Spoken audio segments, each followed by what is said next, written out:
Yeah, I believe that Christ's suffering and the demonstration of the kind of physiologic stress that his human body was under is manifested in the Garden of Gethsemane, where it's described that he was sweating blood.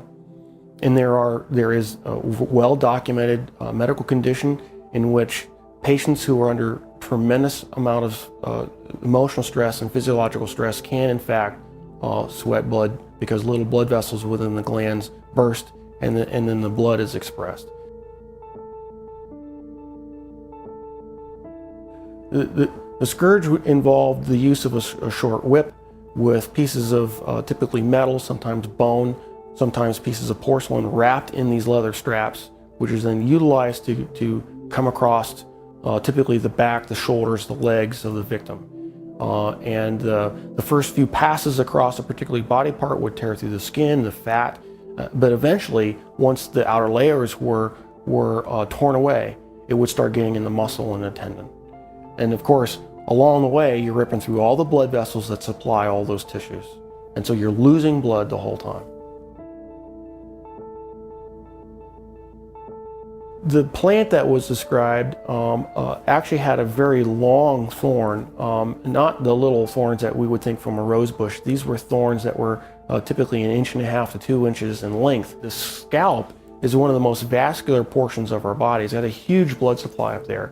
So then having those thorns shoved down into down onto the bony plate would have gone through all the scalp, which in and of itself would have created a huge amount of blood loss. I've seen people actually bleed to death from just a scalp injury. So this is not a small injury to have, who knows, dozens of these things shoved into your scalp. And so that would have caused more blood loss.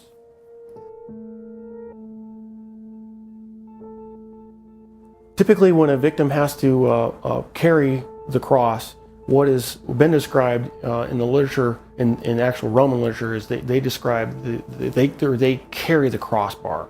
And the crossbar is estimated alone was estimated to weigh about 110 pounds. And of course, if your arms are stuck out here, wrapped up on the crossbar, and you fall down, you need help getting up.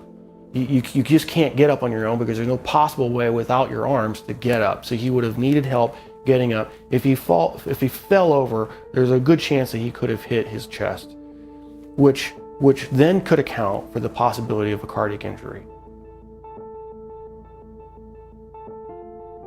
Anatomically, we consider the wrists as part of the hand, and so with the placement of the nails between the radius and the ulna at that position, it still fits the definition of being in the hand, and it's in a position in which the nail won't rip out, which you have to have a solid point of fixation. Another interesting point about the placement of that is the median nerve goes right straight through that particular portion of the wrist, and so there would have been either destruction of the nerve or impingement of the nerve that would have created a tremendous amount of pain, so that every time you try to take a breath, it'd be agonizing. You'd be pushing down on spiked feet, which of course hurt, and then you'd be hanging on spiked arms. And so you alternate from excruciating pain to excruciating pain every time you take a breath.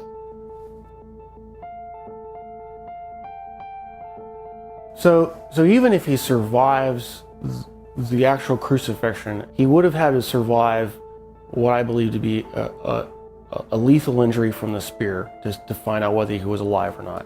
What's described is the loss of water and blood, and that would entail either either pleural effusion or pericardial effusion, and the blood would have come from either pulmonary artery, a pulmonary vein, the aorta or vena cava, or the heart itself.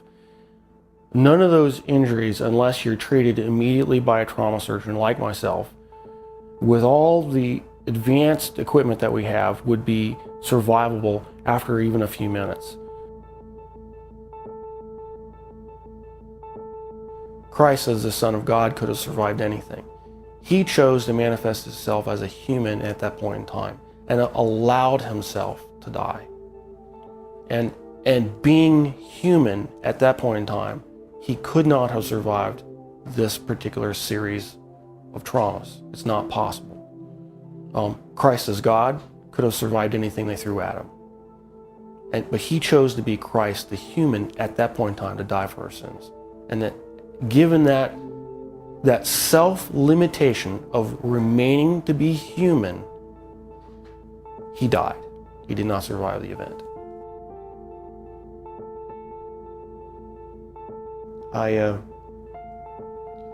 I'm profoundly impacted by it. Because I realized the price that he paid was something I would never be willing to do for probably anybody. It's very difficult for me to even sing songs about the cross, even in worship. Because I truly do understand what he paid, the price that he paid.